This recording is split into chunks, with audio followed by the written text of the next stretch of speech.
Okay, so here we are again. She's walking a lot better, but we thought we'd give her a couple more swim therapies with her jacket on. So she did maybe about 4 or 5 times with the wheels to support her body, and she had the wheels at the back. And then we've been swimming with her every day, and she's been actually walking around the house or running and kind of skipping sometimes, and the hips go kind of strange on her, but she's okay.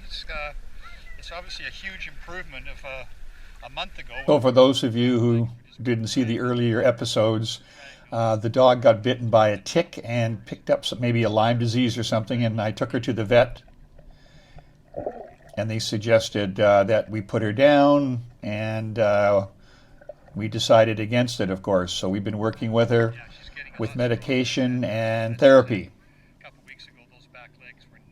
And for a dog who hated the water, she absolutely loves it now. In fact, you'll see later on, she runs in the water, whereas before she just ran up the beach and stayed away from it altogether. But again, she's gone from not using her back legs at all to actually having a good, powerful kick. But as you watch her walking on land, and she's carrying all her weight, you'll notice she walks a little bit like a drunk sailor.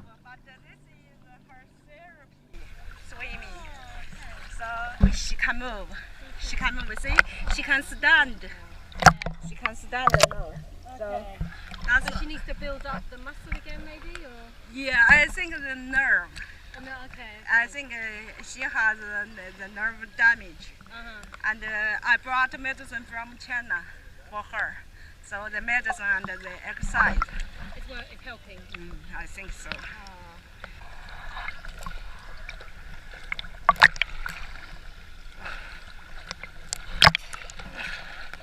Okay, here she goes, the drunken sailor walk.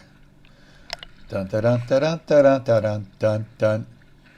Wow, what a difference though. A month earlier, nothing was moving back there, not a thing. She would walk with her front legs only and just drag the tops of her feet, which got sores on them.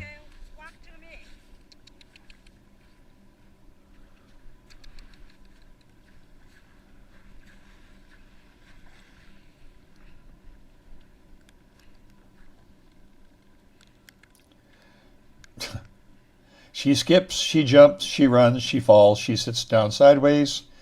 Not in quite really good control yet, but it's coming. Okay, you can.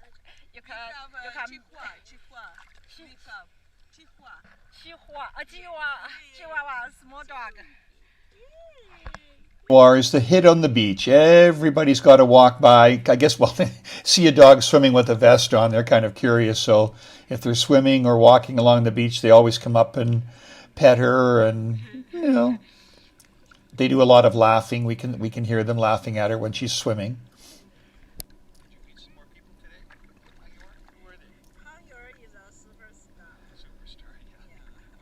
So we got Germans and Russians and French and Italians and everybody speaking just enough English to understand what she's been going through, and they're all pushing for her to get better. Now, look at this beach in Thailand, and that's what it looks like in Thailand. And you're going to see something a little different in a second, a beach in China, where I cannot imagine for 1 second the fecal chloroform rating of that water in China. There's those back legs a-pumping that were non-working just a few weeks earlier.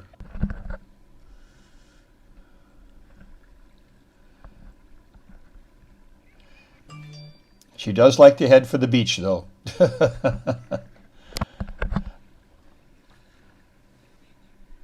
And we're about to run into a German fellow by the name of Mark, who's got 6 dogs and 18 cats. He just looks after all the beach animals that were abandoned from the COVID times or just being bred. There's a spading program on Koh Samui, but there's an awful lot of beach dogs around. And in fact, the restaurant there that I'm heading to, the other owner there, James, feeds about 8 to 10 dogs a day. He comes out of the kitchen his staff comes out with a bunch of bowls filled with all sorts of food, and the dogs, they know it's like clockwork. They all just arrive at dinner time. How old is Ronnie? Oh, you have two.